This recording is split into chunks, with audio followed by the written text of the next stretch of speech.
আসসালামু আলাইকুম এভরিওয়ান। বোনের মৃত্যু গল্পের ৩ নম্বর পর্ব। এই ট্রেনের ভেতরে আজকে আপনাকে মারা হবে, এটা জানেন? এটা বলতেই ছেলেগুলো বসা থেকে উঠে আমার কাছে এসে দাঁড়িয়ে গেল। আমি এখন ভয়ে কাঁপতে লাগলাম। ভয়ে ভয়ে বললাম, আপনি কে? এটা কি আমি জানতে পারি? মেয়েটা বলল, এতদিন তোর আসার জন্য অপেক্ষা করেছি।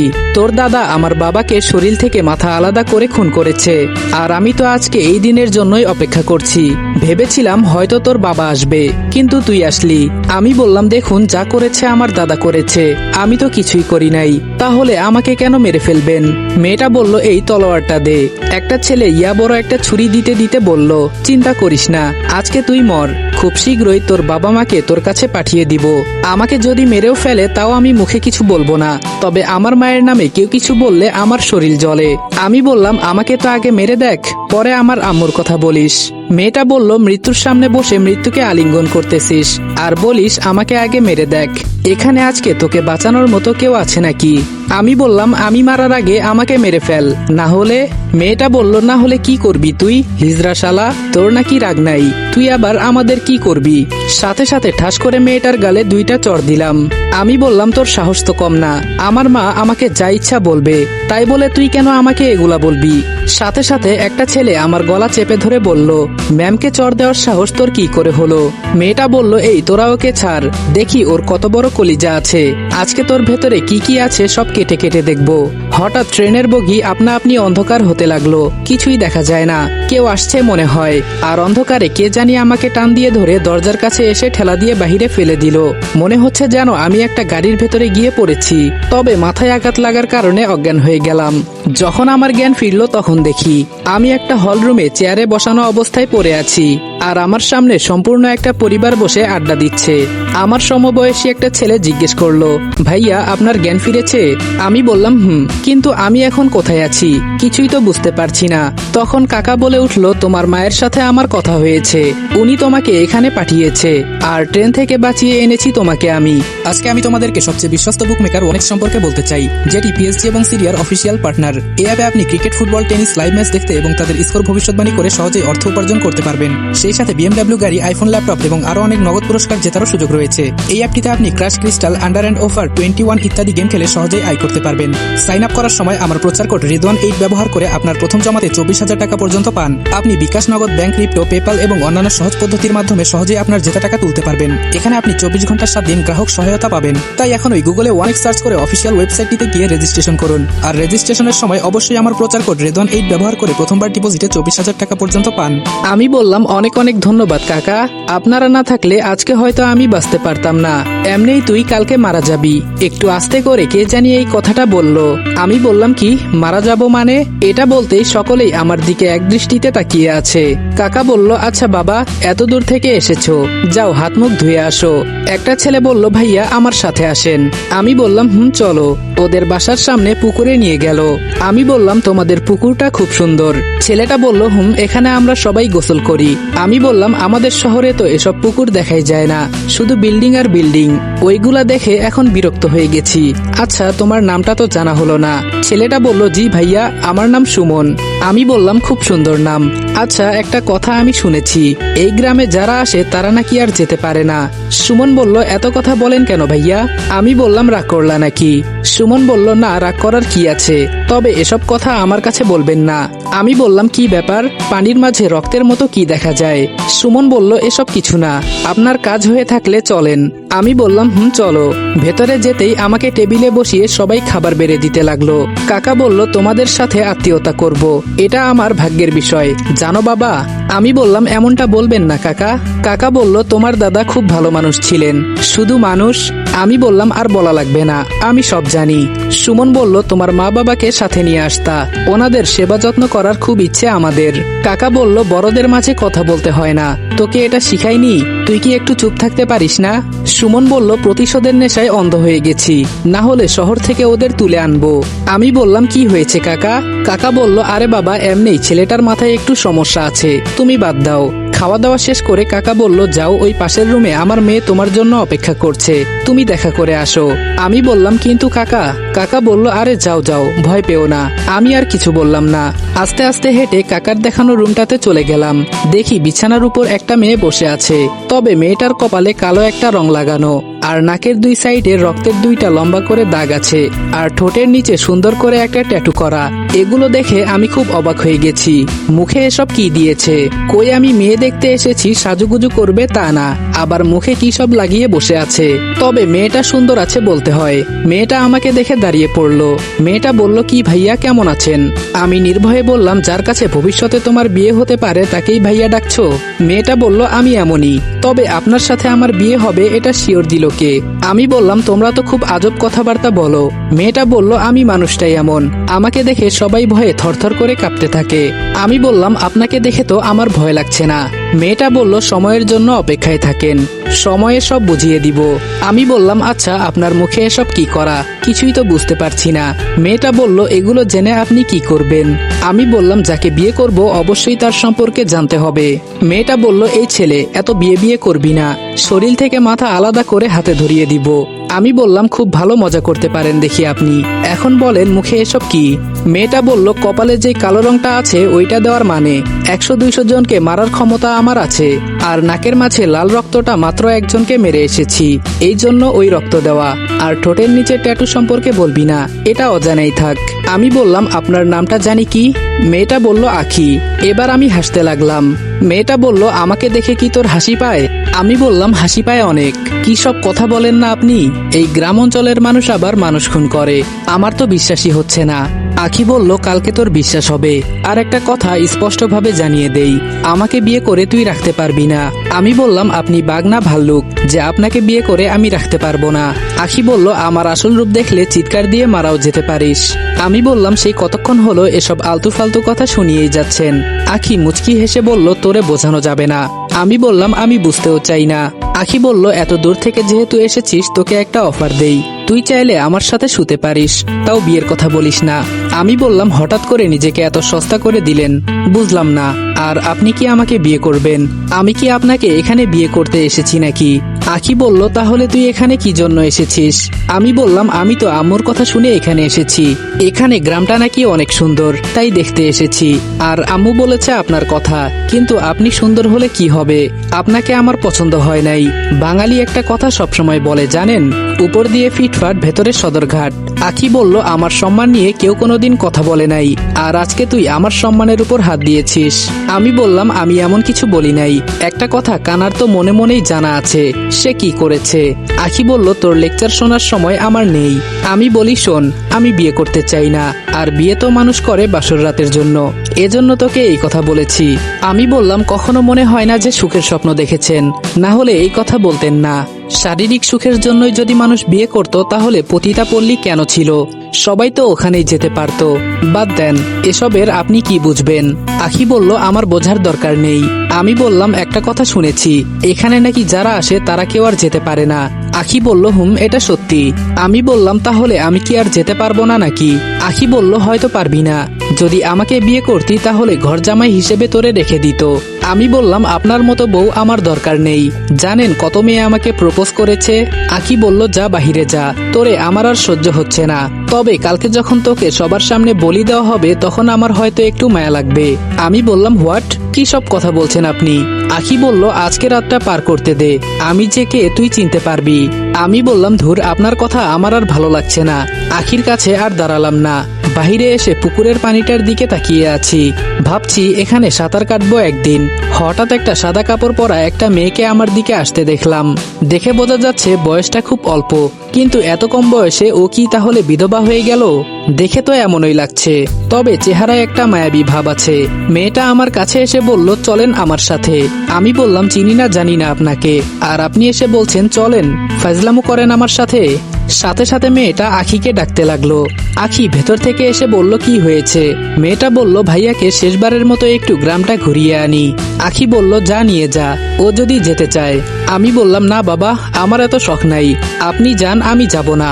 আখি বলল, আরে যা, শেষ কোনো ইচ্ছে থাকলে পূরণ কর, না হলে কালকের পর থেকে দিনের আলো আর দেখতে পারবি না। আমি বললাম, আরে আপু দেখেন তো, এই পাগলটা বলে আমি নাকি বিয়ে করব। সেই কখন থেকে আমার মাথা খেয়ে ফেলেছে, আমি আর ওকে সহ্য করতে পারছি না। আচ্ছা, ও কি সত্যি সত্যি পাগল টাগল হয়ে গেছে নাকি? কি সব উল্টাপাল্টা কথা বলে। মেয়েটা বলল, আপনার জায়গায় অন্য কেউ যদি থাকতো তাহলে এতক্ষণে মজা বুঝে যেত। আপনি মেহমান, এজন্য মাফ পেয়েছেন। আমি বললাম, আপনিও এসব কথা বলা শুরু করেছেন? আখি বলল, ওকে নিয়ে যা, না হলে ও নিজেই মনে হয় পাগল হয়ে যাবে, আর সাবধানে থাকবি। মেয়েটা বলল, ওকে আপু, এই চলেন। আমি বললাম, কোথায় যাব? মেয়েটা বলল, আরে আসেন তো, এত ভয় পান কেন?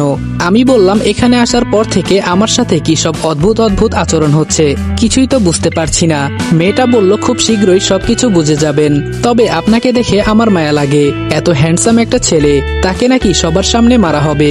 আমি বললাম, এ মেয়ে, মজা করিস আমার সাথে? মেয়েটা আমার কথা শুনে হাসতে লাগলো। একটু পর মেয়েটা আমাকে একটা পুরনো বাড়িতে নিয়ে গেল। আমি বললাম, আমাকে এখানে নিয়ে এলেন কেন? মেয়েটা বলল, দেখেন তো এই বাসাটা চিনতে পারেন কিনা। আমি বললাম, কার বাসা, আমি কিভাবে চিনবো? মেয়েটা বলল, এটা আপনাদের পুরাতন বাড়ি। আমি বললাম, কি? মেয়েটা বলল, এটা সত্যি, এটা আপনার দাদা নিজের হাতে তৈরি করে গেছে। আমি বললাম, আমাদের গ্রামে এত সুন্দর বাসা আছে, আর আমার পরিবারের কেউ এখানে আসে না। মেয়েটা বলল, আসবে কিভাবে, সবাই তো ভয়ে শহরে পালিয়ে আছে। এই করছেন কি? আমি বললাম, কেন, ভেতরে গিয়ে দেখবো। বাসাটা বাহির থেকে এমনিই অনেক সুন্দর, ভেতরে না জানি কত সুন্দর। মেয়েটা বলল, এটার ভেতরে যেতে মানা, কেউই এই বাসার ভেতরে যেতে পারবে না, এটা আমাদের সবার মানতে হয়, না হলে কেউ যদি ঢুকেও যায় পরবর্তীতে তার বিচার করা হয়, এমনকি তাকে মেরেও ফেলা হয়। আমি বললাম, আমাদের বাড়িতে আমি যেতে পারবো না, এটা আবার কেমন কথা? মেয়েটা বলল, আমার মনে হয় কি জানেন, এই বাসার ভেতরে আপনার দাদা কিছু গুপ্তধন রেখে গেছে, সবাই এটার খোঁজ করছে, কিন্তু কেউ পায় নাই। আমি আর কিছু না বলে পেছনে ফিরলাম, এখন চলে যাব। মেয়েটা বলল, আরে কি হলো, চলে যাচ্ছেন কেন? আমি বললাম, তো কি করব, নিজের বাড়ির ভেতরে যেতে পারবো না, এটা কি হয়? মেয়েটা বলল, মন খারাপ করার কিছু নাই এখানে, এটাই আমাদের এখানের নিয়ম। মনে মনে বললাম, আমাদের বাড়ি আর আমি যেতে পারছি না। মেয়েটা বলল, বাই দা ওয়ে, আপনাকে কয়েকটা গোপন কথা বলার ছিল। আমি বললাম, কিসের গোপন কথা? মেয়েটা বলল, সত্যি কথা বলতে আপনাকে আমার পছন্দ হয়ে গেছে। আমি বললাম, এসব কথা আমাকে বলবেন না, আর তাছাড়া আপনাকে দেখে তো মনে হচ্ছে আপনার স্বামী মারা গেছে। মেয়েটা বলল, এটা সত্যি, আমার স্বামী মারা গেছে, তবে ওনাকে মেরে ফেলা হয়েছে, আমার গায়ে একদিন হাত তুলেছিল, ব্যাস। আখি আপা জেনে সরাসরি ওর বুকে গুলি করে দিয়েছে। আমি বললাম, আপনিও দেখি আখির মতো কথা বলতে শুরু করে দিয়েছেন। মেয়েটা বলল, কসম করে বলছি, আমি যা বলেছি সব সত্যি, আমার স্বামীকে আখি আপা মেরে ফেলেছে, ওনার প্রচুর রাগ। আমি বললাম, সত্যি নাকি? আর আখি আপনার কি হয়? মেয়েটা বলল, ও আমার চাচাতো বোন। আমি বললাম, ওহ তাই বলেন, এজন্য আপনাদের মাঝে এত মিল। মেয়েটা বলল, আপনাকে আরেকটা সত্যি কথা বলতে চাই, এর বিনিময়ে আমার কিছু চাই। আমি বললাম, আপনার আবার আমার কাছে কিছু চাই? বাহ, খুব ভালো কথা বলেন তো আপনি। আচ্ছা সে যাই হোক, এখন বলেন কি চান আমার কাছে? মেয়েটা বলল, আপনার ঠোঁটে একটা লিপ কিস করতে চাই। আমি বললাম, বুঝেছি, স্বামী মারা গেছে তো এজন্য মাথা খারাপ হয়ে গেছে, অন্য কোথাও যান, এসব আমার দ্বারা হবে না। মেয়েটা বলল, আপনাকে কালকে মেরে ফেলা হবে। আমি বললাম, কি? মেয়েটা বলল, এজন্যই তো বলছি আমার শর্ত পূরণ করেন, তাহলে আমি আপনাকে সব বলবো। আমি বললাম, না না, এটা কখনো সম্ভব না, আমি এটা করতে পারবো না, আপনি এক কাজ করেন, আরেকটা বিয়ে করে নেন। মেয়েটা বলল, সেসব পরে, এখন আমি যা বলেছি তাই যদি হয় তাহলে আমি আপনাকে সব বলতে রাজি আছি। আমি বললাম, অন্য কিছু বলেন, তাহলে আমি চিন্তা করে দেখব। মেয়েটা বলল, রুম ডেট করেন আমার সাথে। আমি বললাম, সরি বোন, আপনার সাথে আমি কথা বলতে রাজি না, এই বলে হাঁটতে লাগলাম। মেয়েটা বলল, আচ্ছা কিছুই দিতে হবে না। আরে শোনেন। আমি বললাম, বলো। মেয়েটা বলল, ট্রেনে যে মেয়েটা আপনাকে মারতে চেয়েছিল সেই মেয়ের বেস্ট ফ্রেন্ড আখি আপা। মেয়েটার কথা শুনে আমার শরীর এখন কাঁপতে লাগলো। মেয়েটা বলল, আর কালকে আমাদের গ্রামে একটা অনুষ্ঠান হবে, আর সেখানে সবার সামনে আপনাকে মারবে, আর এখানকার লিডার হলো রাসেল বস, ওনার কথা দ্বারাই পুরো গ্রামটা চলে, আর ওর বাবাকে আপনার দাদা খুন করেছে। আমি বললাম, না না, আর এই গ্রামে থাকা যাবে না, আমার আম্মু এখানে আমাকে মারতে পাঠিয়েছে, কি আর বলবো, বলার মতো কোনো ভাষাই খুঁজে পাচ্ছি না, আর এই গ্রামের মানুষ আজও যে খুন খারাপি করে দেখলে যেন বিশ্বাসই হয় না। মেয়েটা বলল, এখান থেকে আপনি আর চাইলেও বেঁচে ফিরতে পারবেন না, কারণ সবসময় আপনার পেছনে নজর রাখা হয়। আমি বললাম, কি? মেয়েটা বলল, বিশ্বাস না হলে পেছনে তাকিয়ে দেখেন। পেছনে তাকিয়ে দেখি সত্যি সত্যি দূরে একটা ছেলে দাঁড়িয়ে আছে। আমি তাকাতেই লুকিয়ে পড়ল। আমি আকাশের দিকে তাকিয়ে বললাম, আমার মা সত্যি কথা বলতো, ভালো মানুষের দাম নেই, এখন এটা হারে হারে বুঝতে পারছি। মেয়েটা বলল, তবে আপনি হয়তো কালকের পর থেকে এই পৃথিবীর মুখ দেখতে পারবেন না, কোনোভাবেই বাঁচতে পারবেন না, কারণ পুরো গ্রামটা আপনার পেছনে পড়ে আছে। আর সবাই রাসেলকে এই গ্রামের দেবতা মনে করে, তাই ও যা বলে সবাই তাই করে। আমি মনে মনে চিন্তা করছি, আমার মা হয়তো এই বিষয়টা জানতো না। ওরা যে সবাই এক নৌকার মাঝি। যদি আম্মু জানতো তাহলে আমাকে আর এখানে পাঠাতো না। আচ্ছা, আমি কি কিছু করতে পারি? হয়তো এসব হবে না আমার দ্বারা। মেয়েটা বলল, কি চিন্তা করেন? আমি বললাম, আমাকে ওরা যে ধোকা দিবে আমার মা সেটা জানতো না। আমি ভাবতেও পারছি না ওদের পরিবার এতটা খারাপ। সবার মুখ দেখে মনে হয় কতটা নিষ্পাপ। মেয়েটা বলল, এই বিপদ থেকে আমি আপনাকে বাঁচাতে পারি যদি আপনি আমার কথা শুনেন। আমি বললাম, যেখানে সবাই আমার পেছনে পড়ে আছে সেখানে আপনাকে আমি কিভাবে বিশ্বাস করব? মেয়েটা বলল, এই কথাগুলো আমি যদি না বলতাম তাহলে কি আপনি জানতে পারতেন? কালকে মরার পরে হয়তো জানতে পারতেন। আমি বললাম, জেনেই বা আমার কি আসে যায়, তবুও তো বাঁচার আশা নেই। মেয়েটা বলল, শেষ ভরসা আমাকে করতেই পারেন। আমি বললাম, বলেন দেখি আপনি কি বলতে চান? মেয়েটা বলল, আমার আপনাকে পছন্দ হয়েছে। যদি আপনি আমাকে বিয়ে করে ঘর জামাই থাকতে পারেন তাহলে আমি যেভাবেই হোক আপনাকে বাঁচিয়ে নিব। মেয়েটার মুখের দিকে তাকিয়ে একটা হাসি দিলাম। আমি বললাম, একটা কথা বলি, প্রেম ভালোবাসা এভাবে হয় না, এগুলো মন থেকে হওয়া চাই। তাই বলছি, আমার এই বিপদে সুযোগ নিবেন না। আর আমি মৃত্যুকে ভয় করি না, যা হবার কালকেই দেখা যাবে। মেয়েটা বলল, আপনাকে মিথ্যা আশ্বাস দিয়ে আর লাভ নেই। যেখানে আমি আমার স্বামীকে বাঁচাতে পারলাম না সেখানে আপনাকে কিভাবে? আমি বললাম, থাক, আর বলতে হবে না, আমি বুঝে গেছি। বাইরে কোথাও ঘুরতে যেতে পারেন না? একা একা ভালো লাগে? মেয়েটা বলল, আমার কথা বাদ দেন, আপনার জন্য আমার খুব খারাপ লাগছে। কিছুই করতে পারলাম না আমি, মাফ করবেন। আমি বললাম, চলেন বাসায় যাই, অনেক দেরি হয়ে গেছে এমনেই। মেয়েটা বলল, পালানোর চেষ্টা করবেন না? আমি বললাম, পালিয়ে গেলে কি আর বাঁচতে পারবো? দেখা যাবে কালকে, যা হবার সবার সামনেই হবে। মেয়েটা বলল, আমি যে আপনাকে এগুলো বললাম, যদি আখি আপু জানতে পারে তাহলে আমাকেও মেরে ফেলতে পারে। আমি বললাম, তোমার বোন, আর তোমাকেই মেরে ফেলবে?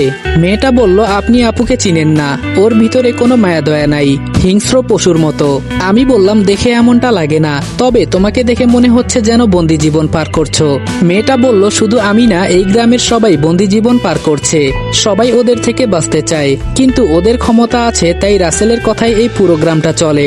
আমি বললাম, শুনে খুব খারাপ লাগলো। আমি যদি পারতাম সবাইকে মুক্ত করে দিতাম, কিন্তু পুলিশ কি করে?